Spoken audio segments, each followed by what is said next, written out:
که دلتنگی واسه کسیه که مرده.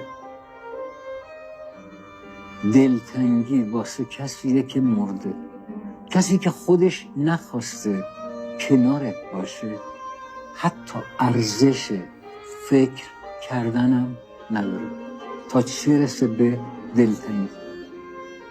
مگه فایده هم داره به درختی که هیزم شده، به درختی که هیزم شده بگی باغبون پشیمونه؟